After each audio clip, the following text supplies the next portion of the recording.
We're at TVLine's Comic-Con Suite, presented by ZTE with the cast of Once Upon a Time. Welcome. Thank you. Lana, when you first read that it was suggested you'd be playing a dual role this season, what was your first reaction? I feel like I've been playing dual roles since the beginning. I thought this is awesome. It's going to be really interesting. I'm curious to see how it's going to play out. Yeah. It's been fun. It's different, but it's a lot of fun. Will Regina be more chilled out now that she's the good one? I don't know if Regina will ever chill out, but it's fun to play both the light and the dark, and to to see the different sides of this character throughout the years and how she's evolved has been such an amazing journey for me and for our audience. But the Queen now is very different. She's without a conscience, so she's like pure evil and pure darkness. Mm-hmm. So it's fun. It's still like early on, and we're still discovering who she is as this entity, but it's fun. Jen and Colin, any new obstacles for Hook and Emma, or is it sort of dream home, settle in, happy ending time?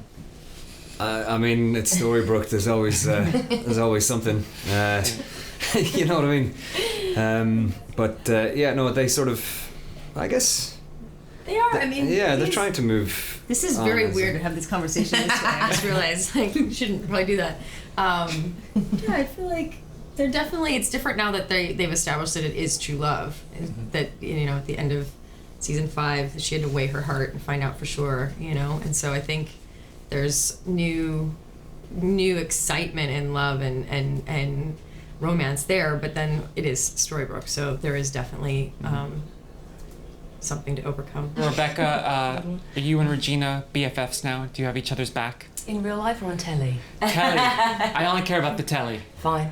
Well, I don't want to give it away, but the sister relationship has taken an interesting sort of twist and turn, and it's complicated.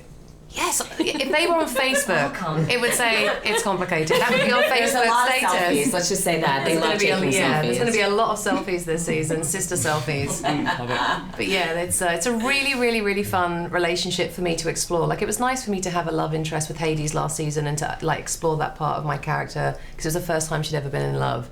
But I do really enjoy the dynamic between Regina and Zelina and that whole playing out, because they both have those alter egos, the Green Witch and the Evil Queen, and then the Storybrooke version. So playing around with those 4 characters and all the different variations of that is really fun. Emily, last year you were here. Rumple was in a coma. This year you're in a sleep curse. I see a pattern forming here. Lazy relationship.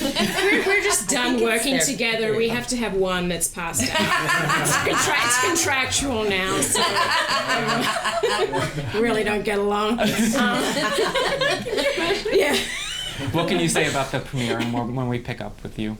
It's looking very interesting for Belle, and developments with her and Rumple and her pregnancy. It's all kind of new and exciting, and as we alluded to at the end of last season, or slightly prior to the end, finally there's been, I think, quite a big change in the Belle and Rumple relationship, that they're finally really being honest with each other.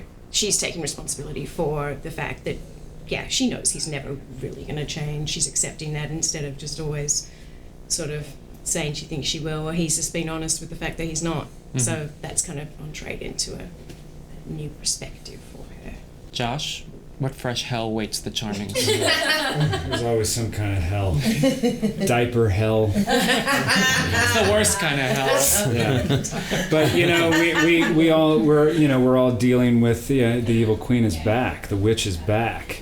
And I think for a lot of the characters, and particularly Charming, he's going to turn inward on himself, and he's going to have some things to deal with, and some things that he thought were truths in his life, he's going to find out maybe weren't so true. So, they're going to have some stuff to deal with. Henry and Violet still going strong? I see some Pokemon Go dates in their future. Yeah, I think there should just be an entire scene in an episode where Henry's playing Pokemon Go. I love it. Yeah. I'd watch that episode. Yeah. And a Jared request for Jared or for Henry? Yeah. And I think this season, as everyone else has said, it's still early on in the season, so we don't really know everything, but I think that I'm going to enjoy exploring new things with Henry as he gets older as well. So it'll be fun and awesome.